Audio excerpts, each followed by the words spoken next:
Hi folks, I had something unusual come in the mail the other day. Now this rifle is actually a carbine. It is a Remington Rolling Block carbine. This particular one I've been able to ascertain was made about 1888.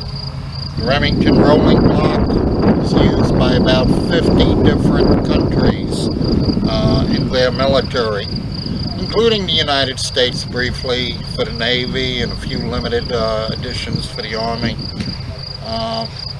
Remington was on the verge of bankruptcy after the Civil War ended, and they came up with this design. And at the Paris Exposition, I believe that was '69, it was voted the best possible military rifle, cartridge rifle. It is the first military cartridge rifle made in the United States and accepted for issue.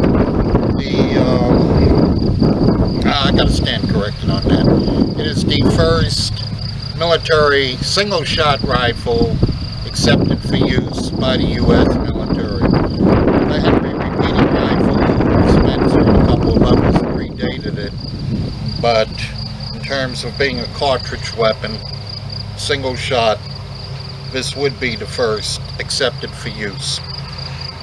However, this particular one, whoever owned it before me, or maybe several owners before that, they did what's known as sanitizing. That is, using sandpaper or a grinder, they removed any and all markings from the weapon. This was not unusual when a country was done using the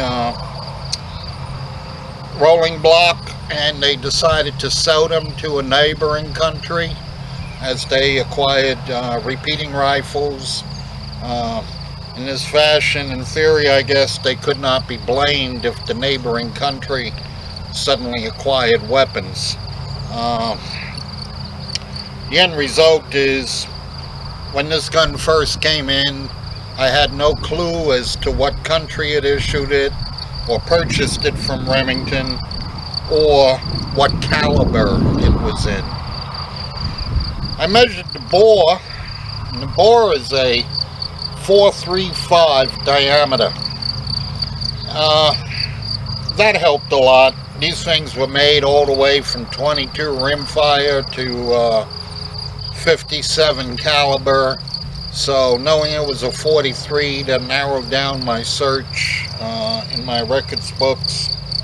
The next step was to obtain a product from Brownell called Safe, which, if you're a gun enthusiast, I definitely advocate getting a few bricks of it. Safe is a lead-like alloy which melts at a temperature lower than that of boiling water, and therefore it can be used to make castings quickly and easily. So what I did was I plugged the barrel using a rod and a piece of cloth. I plugged the barrel up to this point, and then opening the action, I filled it with Safe, and I made a casting of the chamber. And that gave me this, which I'll bring forward so you can look at it. What you're seeing is a straight wall chamber with the beginning of the rifling, 4-groove rifling. Like I said, the lands measure 435, the grooves measure 433. But this is a straight walled cartridge, and that threw me for a loop for a long while.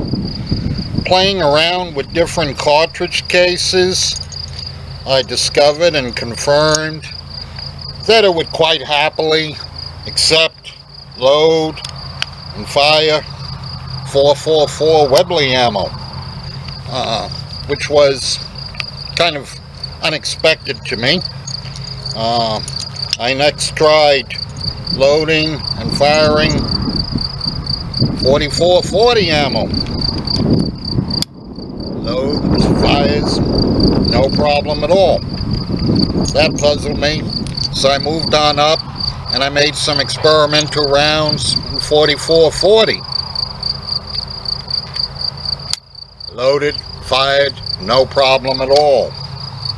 So I said, what possible military caliber is this? Because 4440 only goes up to here, and the chamber runs all the way up to here.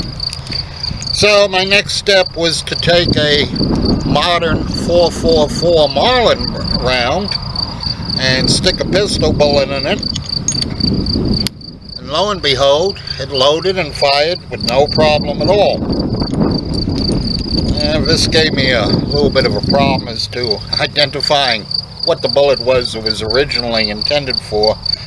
I was thinking it was chambered for one of the more obscure European military straight-walled cartridges, such as 11.4 by 54 Rundle. Another possibility was the 4070 Remington, except I found out a 4070 Remington won't go in here because it's too fat at the base. I obtained some pulled bullets from the Spanish 43 Spanish cartridge, which weighed 370 grains versus the 200 grains of the pistol bullet I've been using, and I mounted them into a 444 Marlin case, and again, loads and fires with no problem at all. So I was like, in 1866, 444 Marlin did not exist, so I know they didn't, in 1888 rather, 444 Marlin did not exist. 444 Marlin, 44 Magnum even, which the 444 Marlin is a Langford version of, did not even exist until, 1958 or so. Or it was, maybe that's when the 44 Magnum came out around then. 444 Marlin was much later in the game, 60s or 70s. So I knew this rifle could not be designed for that. I obtained some reference books, and I took some measurements of the frame, the receiver, and I'm very pleased to announce that this receiver measures 1.13 inches from front to back in width, and that of course enabled an instant identification of a carbine. The only version that was in that caliber is what's known as the Light Baby Carbine. About 5,000 of them were made. All of them were sent to Uruguay. All of them were in caliber 4440, which is one of the ones I had tried. Except for an unknown reason, Remington made the chamber about twice as long as it should be. I don't know why, but I'm taking advantage of it. I'm continuing to use 444 Marlin brass for the bulk of my shooting, and I'm combining the 44 Special and 4440 loads to plinking and small game. And if I want to drop something heavy, I'll use the 370 grain bullet. I'll give you some close-ups of the features. This rifle was shipped with what's known as a saddle ring, which was common on the carbines. The ring is missing, it's just a round ring, but the loop that holds the ring is still there. And the principle was, if you were riding on horseback, you would tie a rope to the carbine ring, and the other end of it would be tied to you, so that if you were using it in combat and you got thrown off your horse, you still had your rifle.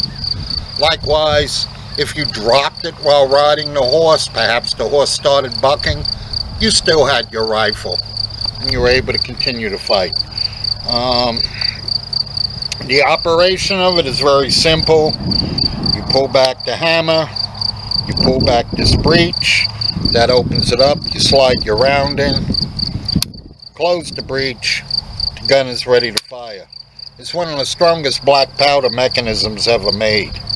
The sights on it are terrible. On this particular one, the sights are marked to 500 yards.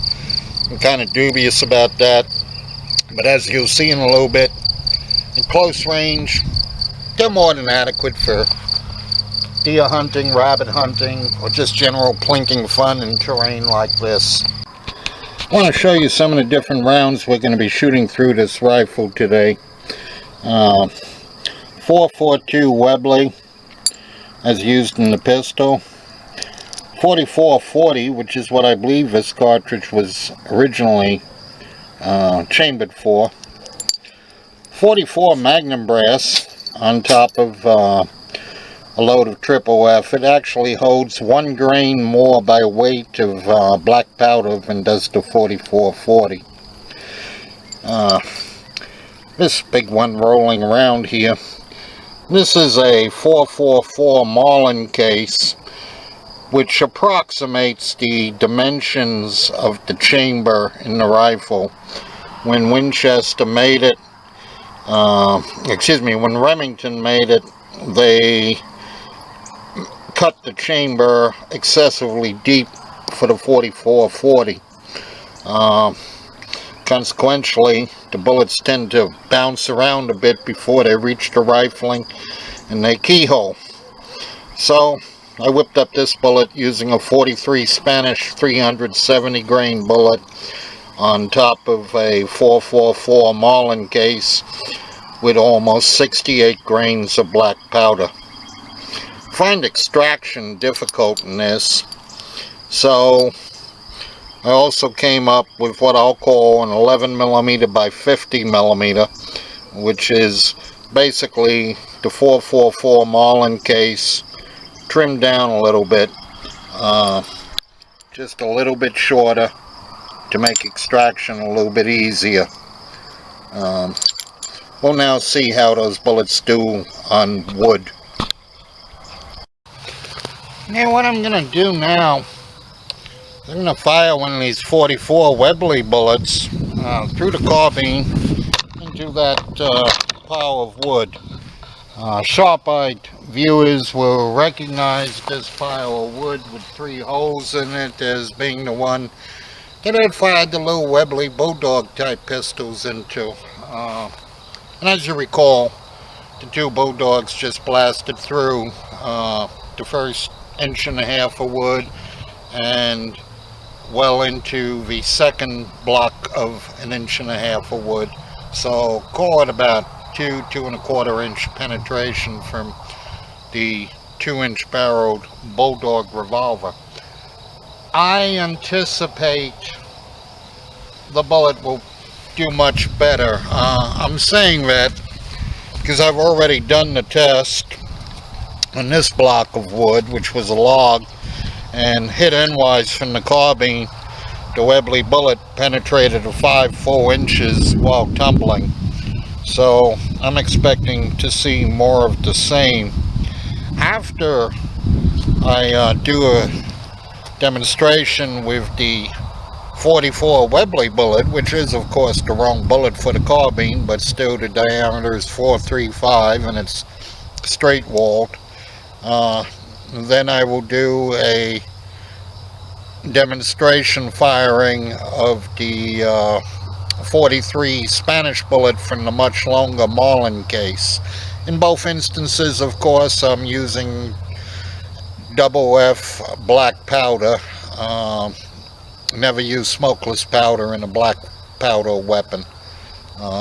You're asking for something bad to happen if you make a habit of doing that. But I'm also anticipating with this the difference in power between the little short round and the much longer round, which obviously holds a lot more gunpowder, will be noticeable even across the camera. One of the issues working with only one camera is I want you to be able to see the bullet hit, and I also want you to be able to see the muzzle flash. So bear with me, I'm trying to accomplish both with one filming. Notice the gun is pointed at a hill behind the wood, so everything should be just fine. That was the Webley bullet. What we've done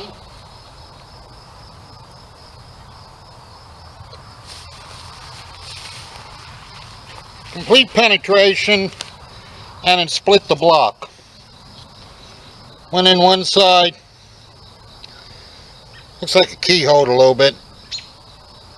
Blew out the other side. Nice. Can't ask for more. It definitely keyholed when it went through.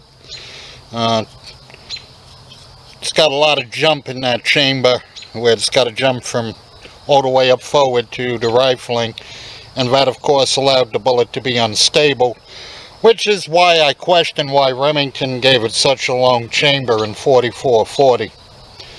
But now I'm going to jump to correct that.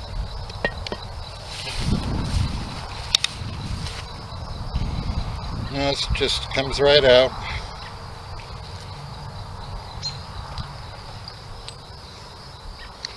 A more serious bullet.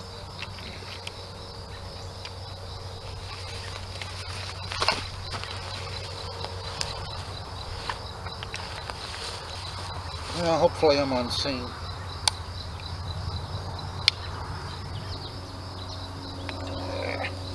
Let's do something else.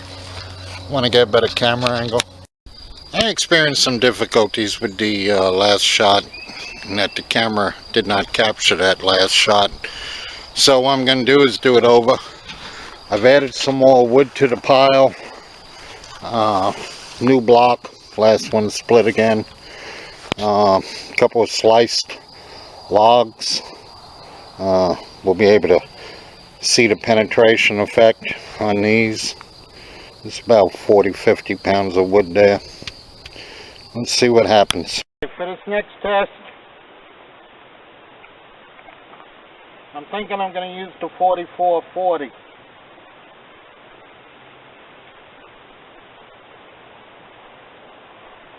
And 44-40 cartridge. Put them into the Remington Rolling Block. Target is the little square. I'm going to back up a little bit. I hope that you can see the muzzle flag.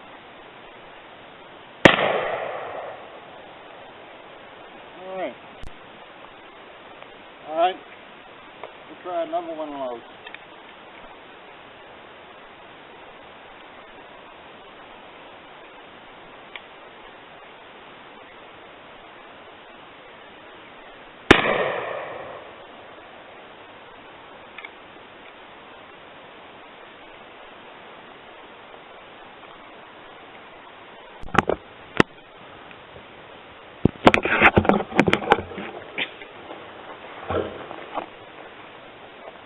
Okay, 50 yards, 444.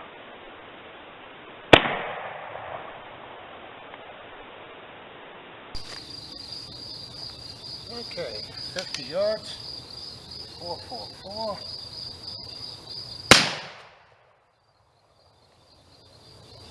Before I do this next shot, I want to point out the pistol bullet from a 444 Marlin completely penetrated and split this block, then went on, fragmented this block.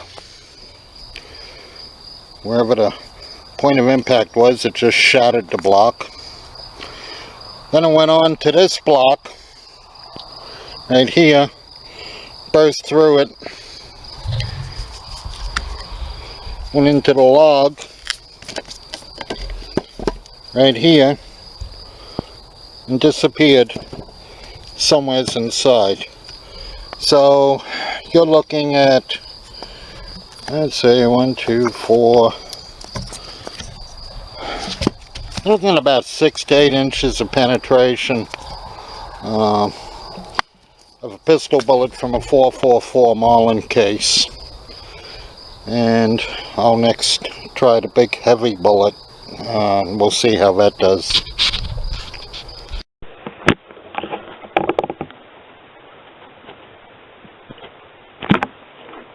Okay.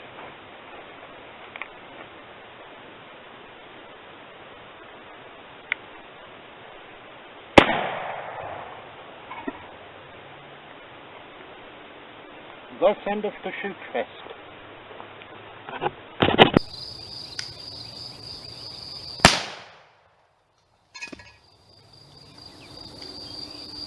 Thus endeth the shoot fest.